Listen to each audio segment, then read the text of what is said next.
And these are all the managers in our 5-state region.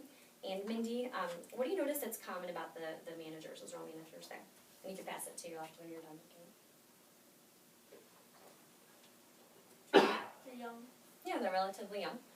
Overall, the average age of our management staff is about 28 years old.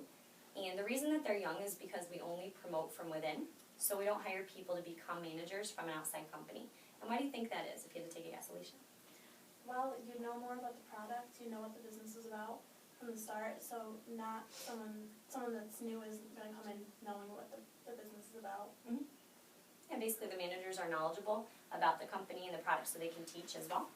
And we do have a lot of advancement opportunity because we're growing. So for people who do want to go that route, they're able to advance. For instance, someone like Megan Cordy, who was just sitting here earlier. Megan started in, May of 2009. And Megan's only other job before working here was working at Rite Aid. But she has a passion for helping people. She has a great attitude, and she just has good work ethic. And she's promoted to an assistant manager after just 3 months of working here. And she went through management training during the fall and spring. And we actually have a branch manager program where college students can open an office just like this for 4 months and learn how to run a business. Because what do college students have a lot of during the summertime? Time. Yeah. So we have some students who actually want to take advantage of that and build their resume while they have their break. And she opened an office just like this in Oswego when she was 20 years old. And she's going through management training to open her own district office year-round now that she's done with school. So she worked hard to get there, but we're growing, and we have opportunities for people who want to advance within. And the reasons we've done well are because we take time making sure we have great people, programs, and products. And out of those 3 things, what do you think is the most important for our company to keep on expanding and growing? People, because that's, even though the product is there, it's not going to change. It's always going to sell itself because it is high quality, as I'm being told. People, they're the ones making the sales, and they're the ones going to visit the customers and stuff. As long as they're very good, then you can hope to expand. Yeah, definitely. We want to make sure we have good people. And we don't do any advertising. We've never done infomercials. We've never had magazine ads or anything like that. We've only done one type of advertising for 62 years, but it's the most believable form of advertising. And does anybody know what I'm talking about? Doesn't cost any money or anything. Word of mouth. Word of mouth, yeah, exactly. Word of mouth advertising. So I'm sure you've all done word of mouth advertising. When you go to a really great movie, as soon as you leave and you turn your cell phone on, what do you do? Somebody needs to tell them where you were and how great it was.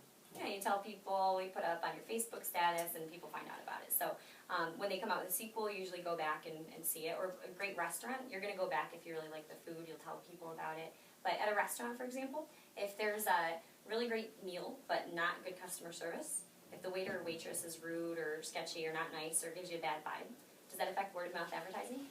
Definitely. Yeah, so unfortunately bad news spreads faster than good news. So we want to make sure we have good people in front of our customers because we want to keep our company growing. And we actually have a lot of repeat business as well. We actually have 18 million customers who already own Cutco, so there are a lot of people who come back to us and they love the product, but also the people that represent it. So that's why the interview is not 5 minutes long. I usually can tell if someone has a good attitude, within the first couple of minutes of the pre-screen, but I just want to make sure we have good people in front of the customer, and usually I can tell after the 90-minute interview. So as far as the programs go, actually I'll get to those in a minute. These are the 3 categories of people that I work with. The majority of them are college students, and this is how I started 7.5 years ago as a freshman in college. And I was a music major, so it has nothing to do with sales, but I just wanted to do it around school. I ended up never quitting and just opening this office instead. And but a lot of representatives like the experience that they gain. Obviously, I'm biased because I'm the manager, but I think it's a very valuable resume experience for a student. And they design their schedules, and they like the income. And a lot of our students can actually make a full-time type of income working a part-time schedule, and that's something we teach them with their time management. Career professionals, there's some people who are done with school and they just kind of are using this as a stepping stone to gain more business experience and build their income and skills. And then some people who are part-time. Someone like Kevin Webb on our team, he's actually a certified personal trainer. He just got his personal training certificate from Boston. He came here for an interview just to work part-time, but he actually ended up really liking it here. And now he wants my job someday, so he's going through management training to learn how to open his own office as well. And he's 21 years old as well. And then as far as our programs go, our company has our classes taught at 4 universities currently. It's called Marketing 339 is the title of the class. It's called Advanced Selling, where they sell Cutco. And Purdue currently teaches this class. Michigan State University, the University of Calgary in Canada, and Illinois State University. And these 4 colleges, they teach this class, and it's actually 40% of the students' grade when they go through the seminar to sell Cutco. And they go through hands-on training, the same training that our representatives get here. And they don't get paid for what they sell at the school because it's a class, so the money gets donated to the Make-A-Wish Foundation. And if we're using schools like that, what do you think that says about our company's training program? It's very respectable in that colleges are willing to teach their students with your company. Yeah, it's pretty effective, but it's also very simple to pick up on. It doesn't require hours of studying. That's how we can effectively work with someone who has little or no sales experience at all. And a lot of students actually continue on with our company even after the course is over and stick with it. So as far as the products go, we implement what's called direct marketing. And get to the products in a moment, but a direct market means that there's no store. So we don't have a store at all. And direct marketing is basically based off of convenience and comfortability for our customers. So does anybody know the most comfortable place for someone to make a buying decision? Their home? Yeah, at home. So has anyone ever shopped online before? Yes. Okay, why do people shop online? It's easy. Convenient. It's convenient. How do they receive their products when they shop online? It's sent right to their house. Yeah, it gets into their house right from the factory. So they don't have to go anywhere. There's no middleman at all. And the target market that we have, 30 to 60 years old, those are usually the people that shop online the most because they're busy. They don't have so much time to go out to the store. So we go right to them. And so with no middleman, what do you think it does to the price of the product? Brings it down. Yeah, it brings it down. So no middleman means lower cost because we don't have to pay shelf space, retail space, advertising, the name brand of the store, things like that. So what we do here, we don't sell anything online. Our representatives, they're there face-to-face for customer service, and they use the phone, but they don't sell anything over the phone. Has anyone here ever gotten a phone call from a telemarketer before? Yes, it's not the most pleasant thing at times, but Okay, yeah, sometimes people, unfortunately for telemarketers, they don't get a very good rap. And do you think they hear a lot of yeses or nos? it's mostly no. Yeah, a lot of times they call people who aren't expecting them to be calling, and they, try to sell something where the customer doesn't know what it is or they can't see what it is. So our representatives use the phone, but they set up appointments with people they've been referred to or people who are already expecting to be in contact with them. So they're not just randomly cold calling people. And they set up an appointment one-on-one. So it is face-to-face, and it's one-on-one, so no groups or anything. And does anybody remember how long an appointment takes with a customer? 40 to 70 minutes.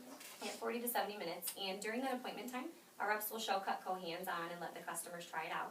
And then they can compare it to what they already have. And Alicia, what do you think happens when people get to try out things hands-on? They're impressed and they trust the product because they used it themselves. Not just hearing word of mouth from somebody else telling them the product's good. Yeah, they can see how it works. And what do you think people want to do when our stuff works better than theirs? Purchase Yeah. buyers, Yeah, a lot of replace their times. old stuff. A lot of times they want to buy it because they can see how it works. And when people try out things hands-on, it increases the chance of selling because people know exactly what it is. So what I'm going to do now is show you exactly what our reps do during that one-on-one appointment, except I'm not going to take 40 to 70 minutes, obviously. But you just want to ask yourselves if you could feel comfortable backing up the product after seeing how they work. And I'll be honest with you, the position that you're interviewing for, I did full-time for 5.5 years. And all throughout college, I absolutely loved it. That's why I opened this office in Binghamton. And I love teaching people how to sell Cutco, but I don't do the demos anymore, so this is always my favorite part of the interview. But does anybody have a shiny penny, if you could help me out here? Promise I'll give it back. That's kind of a funny request. Especially for a shiny one. Yeah, Pretty tough by normal. That's a nickel. thank you. All right, well, Matt, do you want to make sure it's a real penny, not a prop that I gave Alicia ahead of time? I mean, it looks extra shiny, but Okay, looks pretty it real. looks real. Okay, so the first product that our reps talk about, they talk about our scissors. And what type of people use scissors? Everyone. Yeah, pretty much everyone. So if you think of a homeowner, or someone who has a family and a house, how many pairs of scissors do you think a homeowner has? 3 or 4. Yeah, 3 or 4. It's about 3. The average family has about 3 pairs of shears. And have you ever heard from like your mom or your grandma that you're not supposed to use fabric scissors to cut coupons or paper? Yeah. Do you know why that is, Brittany? Because it ruins the scissors, and when you cut fabric with it ruins the fabric. Mhm. I sew, so. Okay, yes, you understand. So paper is abrasive and it dulls steel. But do you think people will still grab those scissors if their grandma's not looking to cut coupons? It's and stuff? convenient, or you forget. Yeah. Especially if you have children around the house, they. Yeah, most people don't know. So, so Alicia, this isn't any reference to your application, but these cut paper just fine. Now, do you think this is really impressive?